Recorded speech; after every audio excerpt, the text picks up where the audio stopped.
In this video today, I'm going to be talking about emotions and moods. I said in the first day of class, in the first video, I said that we were going to go back to this diagram you have here again and again and again. So every time we start a new topic, I'm going to go back to this diagram. Why? Because I want to keep the logic behind everything we are presenting here. So the idea here is that we need to understand that all the different topics we're covering here, they are relevant to understand human behavior.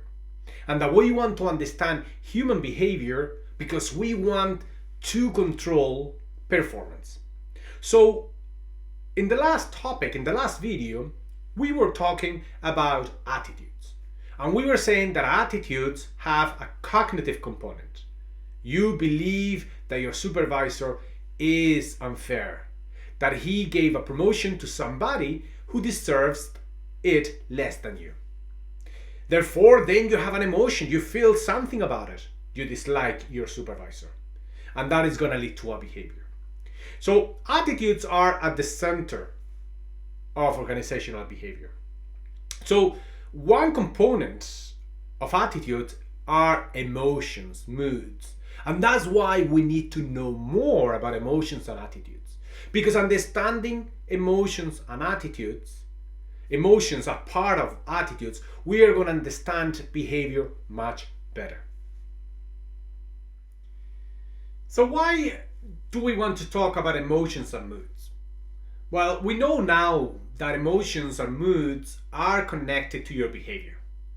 And until very recently, any theory of rationality, any theory of the workplace wanted to remove emotions, basically claiming that emotions are irrational, meaning that if you come to work with your team, you should leave your emotions outside the door.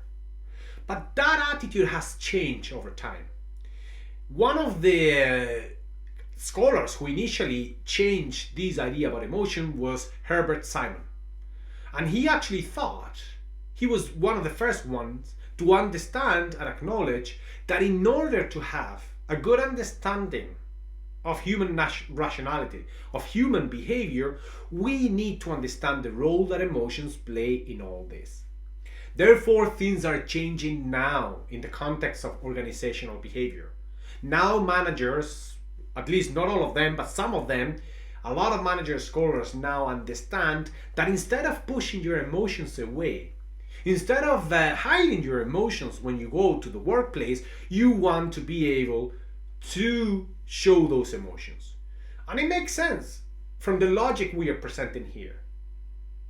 If you want to control, to change, to modify the behavior of your employees or the people who work with you, then you need to be able to understand, to know how they feel, so that you can do something to change what they believe, how they feel, and how they behave. So that you control how they feel, or you change how they feel, so that they perform better.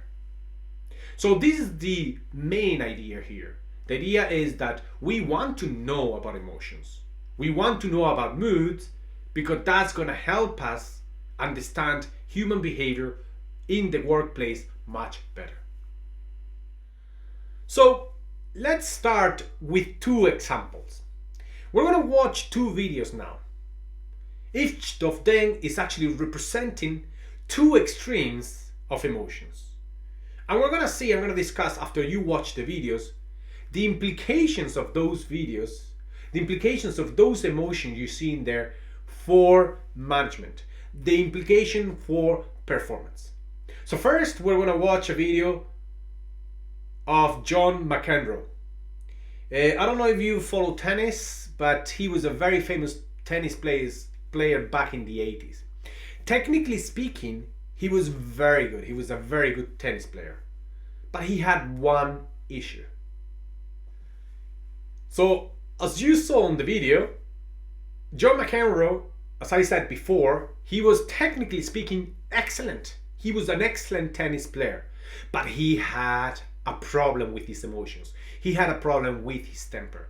His career could have been much better if he had been or had had a better understanding of his emotions. So this is an example of how when you don't fully understand your emotions, they can actually get on the way of your performance. They can actually make it way more difficult for you to succeed in sports. And this applies to any other context. Emotions can be a barrier for you performing correctly. When you think about it, nowadays, how often do you see professional sport people behaving like this? Very rarely. In the 80s, if you watch soccer, football in the 80s, you would see this kind of behavior quite often. But then, people in the sport understood that being able to understand your emotions and the role they play in performance is key for anyone who wants to be successful in any sport. And that's why from the 90s and the noughties, there was a lot of people working with the sport people trying to guide them, to coach them around emotions. Because they understood that if you understand your emotions, if you're losing in a match and you are able to understand your emotions and to minimize the impact they have on your performance, you are more likely to succeed. That's why we see this kind of behavior less often. And this is just an example of how nowadays nobody can succeed just by being great at any skill. It doesn't matter if you're a great tennis player. It doesn't matter if you're a great accountant. It doesn't matter if you're a great scientist. If you don't understand your emotions and the emotions of others, you'll find it way more difficult to succeed and to have a satisfactory work life. Now we're going to watch a second video. A video in which we're going to see this pilot here landing a plane under really difficult circumstances. Video, we've seen Sully, that's the name of the pilot, landing a plane after the plane lost its two engines. And we can see how he keeps the situation under control and he successfully lands the plane on the Hudson because he's able to remain calm. So this idea of remaining calm, understanding your emotions is extremely important for successfully landing a plane under these circumstances.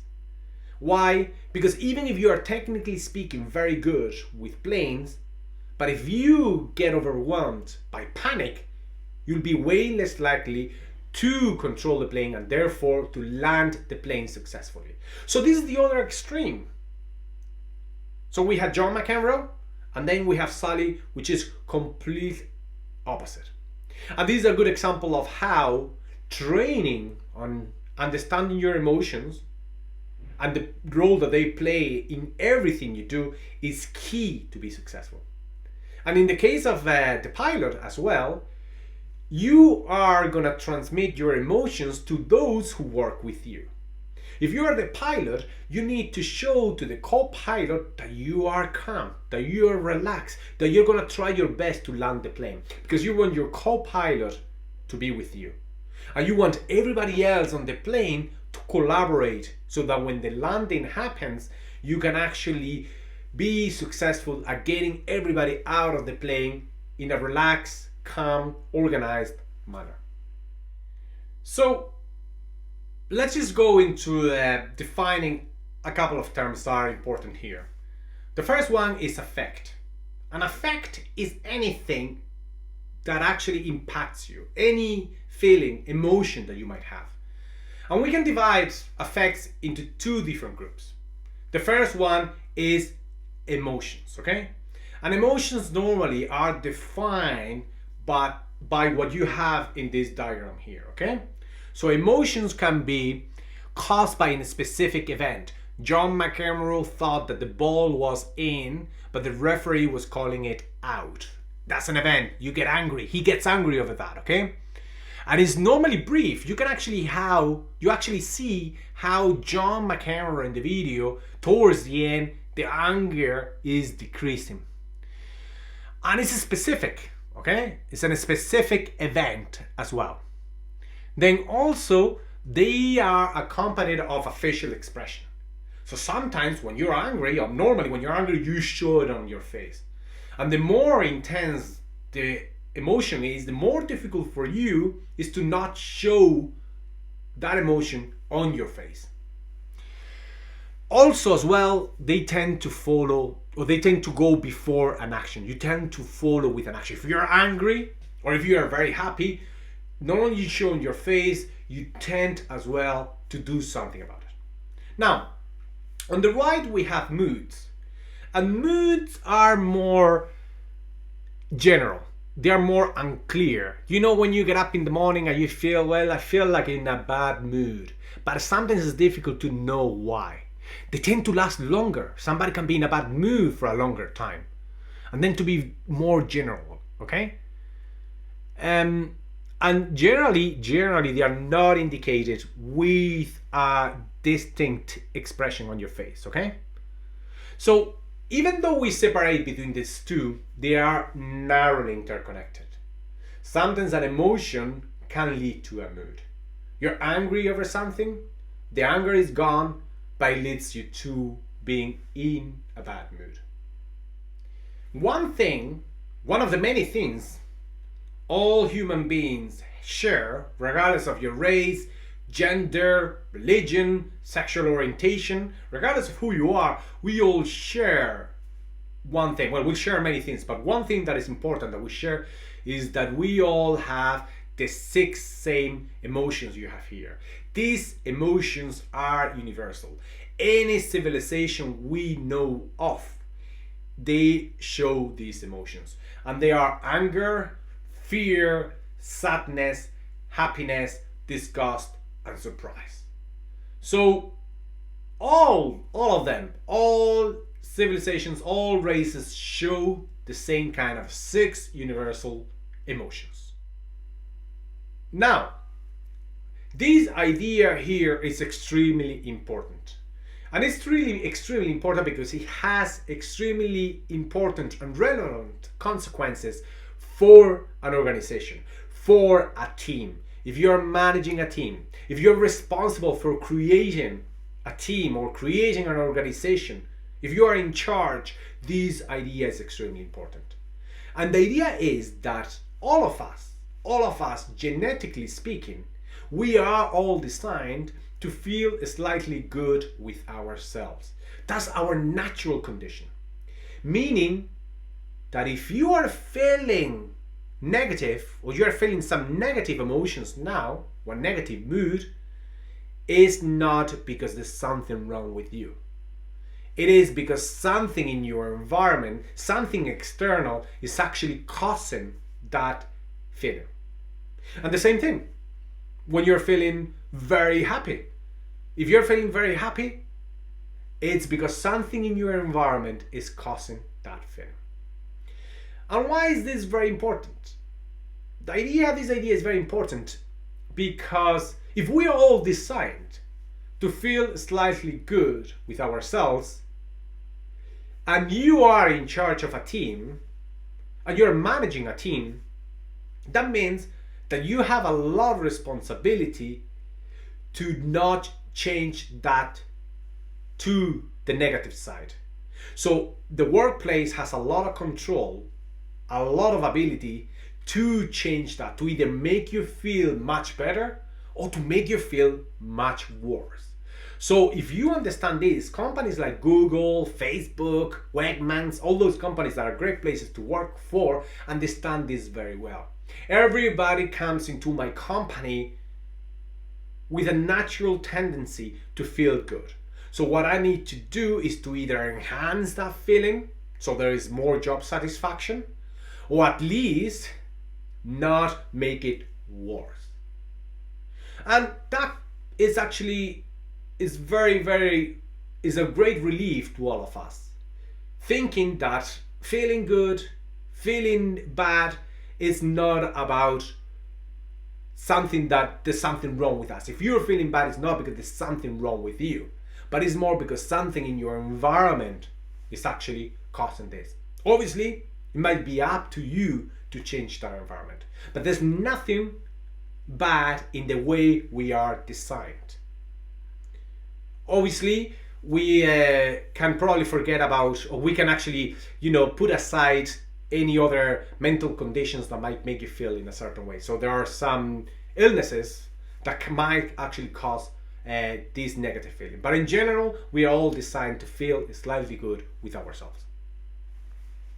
Now, so we were saying at the beginning that emotions are important as well because they help us understand rationality. It's part of being rational.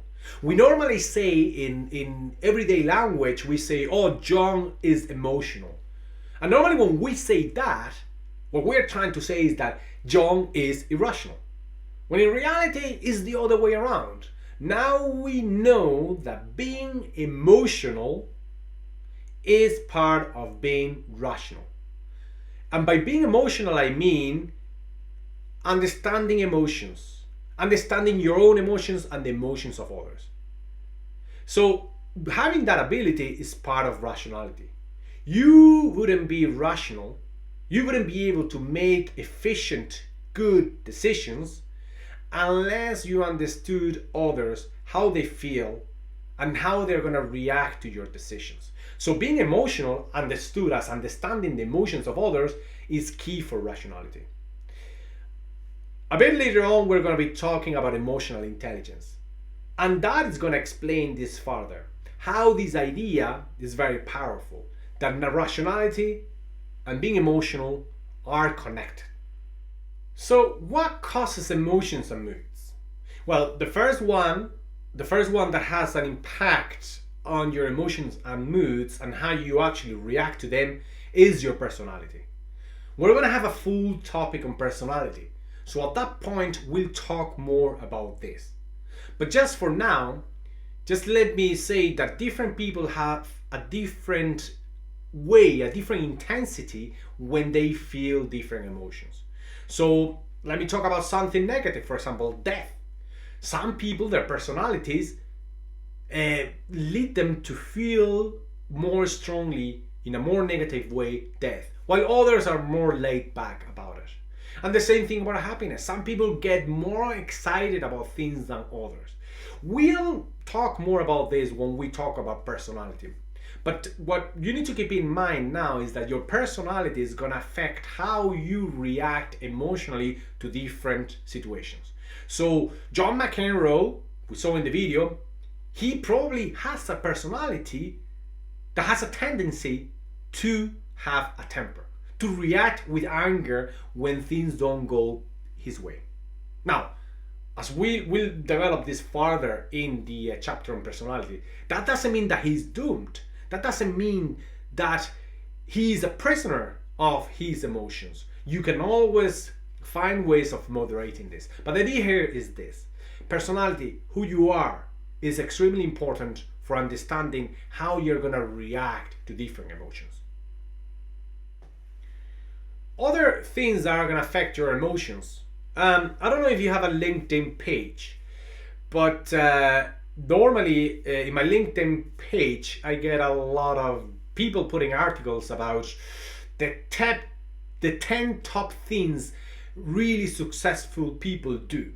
And when you read those articles, I'm sure you've come across one of those articles. They always have, one of the points here is about they get up in the morning and the first thing they do is to work on the most important task. But why are they giving that advice? Why people, very successful people, work on the most important task, the one that requires more energy from them first thing in the morning? Well, the thing is that, or the reason behind this is that your emotions are affected by the time of the day. As you can see in these graphs, your positive effects, how you feel, is much better in the morning than in the evening. So things get downhill as the day progresses. So for the workplace, this is important. Small things like these are important. If you know this as a manager, do not organize and important meetings in the morning because you are using the best mood of your people for something that is maybe not that important. So these things can actually help you create an environment that takes advantage of people's emotions in a better way. The same thing about the day of the week. Normally, we actually feel much better. We have better emotions on Friday. And Sunday tend to be quite bad. Why is Sunday such a bad day? Why do we normally feel bad on a Sunday? Because we have to go to work the following day. Now, obviously, this is gonna be different depending on how satisfied you are with your job. If you're very satisfied with your job, the Sunday before you have to go to work, your emotions are gonna be better than if you are not satisfied with your job. Okay? So the same thing, understanding how different days of the week affect your mood and the mood of those around you might help you organize the schedule for your team. Other sources. Well, you have here a list, and I think probably the first one you're going to find that a bit surprising, the weather. So people tend to think that the weather is very important for your mood, when in reality there is no connection between the weather and how you feel. Now, you might think that a cloudy day is affecting your mood, but what is happening there is this psychological fact called projection. You're feeling sad for some other reason, and then you project your emotion onto something else. You project it onto the weather. But I mean, the evidence is quite out there. When you think about it, the most or the happiest countries in the world are countries that have terrible weather, like Sweden, Norway, places like that, Canada, and they don't tend to have very good weather. They have very hard winters. Another one, obviously, is stress. The more stressed you are, the more negative mood you're going to have. Social activities, we know that social activities are always good for your moods. And sleep. Sleep has become a very important factor nowadays. Do not believe those who say, I sleep only 4 hours. Truly successful people can't live on 4 hours. You need to sleep enough hours, 7 or 8 hours. There is plenty of research showing that sleep is essential for having the right mood. For example, Google, apparently, now they have nap rooms. So there's a lot of research showing that if you go for a nap around 1 or 2 p.m., then your mood, your productivity is gonna go up again. If you go for a nap, for half an hour nap, your energy is gonna go back and you're gonna be in a better mood and therefore perform better. That's why they have nap rooms. Another one, or more sources here, and another one that is a bit surprising as well is exercise. I mean, exercise affects your mood, but only mildly, okay? So it's not a major factor. Another one, gender. Does gender explain how we feel emotions? Well, what we know is that women tend to show more emotions. But hold on a second. That doesn't mean that feel more or less. This is something I want to wait to discuss until we get to the topic on diversity. But what I want you to keep in mind here is this idea that sometimes what we see is not always what it is. We were talking about cognitive dissonance. So sometimes what you see is not what really is. And that's why we can talk about emotional labor. So even though we might see, or we might be under the impression that women show more emotions, it could be, the reason could be not because they feel more than men, but maybe because it's socially more acceptable. Meaning that maybe men are more likely to suppress their emotions, to keep it to themselves if they are feeling sad. Because there is a culture of showing your emotions as a man is not manly. You shouldn't do it. So that brings us to this idea of emotional labor. And emotional labor is actually narrowly connected to this idea of cognitive dissonance. And it means when you have cognitive dissonance, when you have a belief that you don't want to show in your behavior, and your behavior is different, you dislike your boss, but then you pretend that you like him, that leads to emotional labor. And like cognitive dissonance, this idea of emotional labor is very important, because the more emotional labor you do, the unhappier you're going to be. Therefore, the more job dissatisfaction you're going to experience. Therefore, the worse performance you're going to display in your workplace. And then we have this term, emotional dissonance, which is basically the other side of the same coin when we were talking about cognitive dissonance. And it's when you actually project an emotion when in reality you're feeling something else. You pretend you're happy when in reality you are not. And this is a key thing, because if you want people to perform well in the workplace, you need to avoid that they actually are doing emotional labor. Emotional labor is something to avoid. And this idea of emotional labor brings us to this idea of what is felt versus displayed emotions. So felt emotions is what you really feel, and displayed emotions is what you actually show. Okay? And then a very important idea here is this idea of surface acting. And surface acting is very simple. You dislike your boss, and then you meet your boss and you smile and pretend that you like your boss. But you don't change how you actually feel about your boss. You actually are suppressing your emotions. You're pretending, you're faking. And that is something that is not sustainable over time. You can't do that for a long time, especially if your belief about your boss is extremely important to you, is very strong.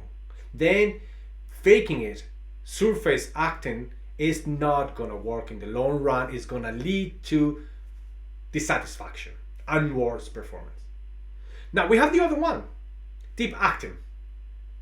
I don't know if you've seen this movie here on the right. Have you seen Taxi Driver? Robert De Niro. I hope that you know Robert De Niro, one of the best actors ever. And Taxi Driver is a movie, one of his first movies, I think. And he wasn't very famous before he actually did this movie. The movie, if you haven't seen it, I would recommend you see it. It's a really good movie. But in this movie, what Robert De Niro does is he plays this guy who's a taxi driver. He's a taxi driver who's a psychopath at the same time. And he's extremely convincing. He's really convincing here. He's really portraying himself as a real psychopath. Recently there was another movie called The Joker as well, and he was playing a psychopath as well. And he was doing a really great job. So the point is, these guys, great actors, they don't do surface acting. Robert De Niro, before doing the movie, he worked as a taxi driver in New York. So he worked for 2-3 weeks, and he read a lot about psychopath and trying to understand psychopath, trying to feel like one. And he was trying to imagine, okay, imagine I am a psychopath and I'm driving a taxi and I have to deal with all these customers, heroin addicts, criminals, prostitutes, etc., etc. And I'm somebody who hates people, who is a psychopath. How would I feel? So what he was doing was deep acting. He was trying to change his feelings. He was trying to feel like a psychopath, so that he would actually, his acting would be more convincing. So every time you see bad acting, what you're going to be seeing is surface acting, is somebody faking it. Deep acting can be seen as well with doctors. Okay? Doctors, for them, I mean, we know that in order for a doctor's advice to be successful, it's good that the patient feels that you care about them. So doctors do a bit of, or good doctors do a bit of deep acting. What do? They learn about you before they meet you. They ask you about your family. Why? So that they, by getting to know you, they get to develop some emotions for you. They develop some I care for you kind of emotions. and therefore their advice, their help is gonna be more efficient. So this is deep acting. It's about really changing how you feel. Your supervisor, you dislike someone. So maybe instead of faking it, maybe get to know that person. Maybe try to understand why that person is being mean to you.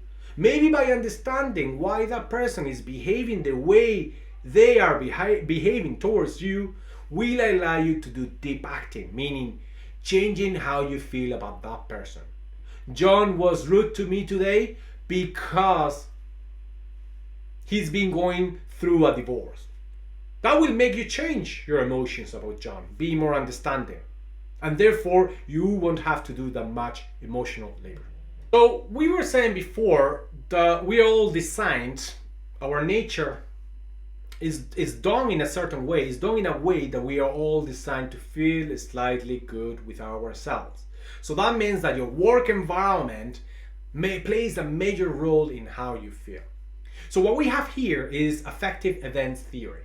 And this theory actually explains very well this relationship between you yourself, your nature, and the environment in the workplace. Okay? And the thing is that you are gonna react emotionally to things that happen in your workplace. So first thing is, different works are gonna have different environments, different demands. So for example, if you work in a call center dealing with customers, with customer complaints, that's gonna be very stressful. You're gonna have to be enduring a lot of negative emotions from your customers, okay, with the people you work. So you have that. All that is gonna try to push how you feel from the slightly positive to the negative, okay? But then as well, you have different events. Maybe one day your boss comes saying that there's gonna be changes in the company, okay? And then that might cause you to think that they're gonna fire people. Every time they say there's gonna be changes in a company, oh my God, it means they're gonna fire people.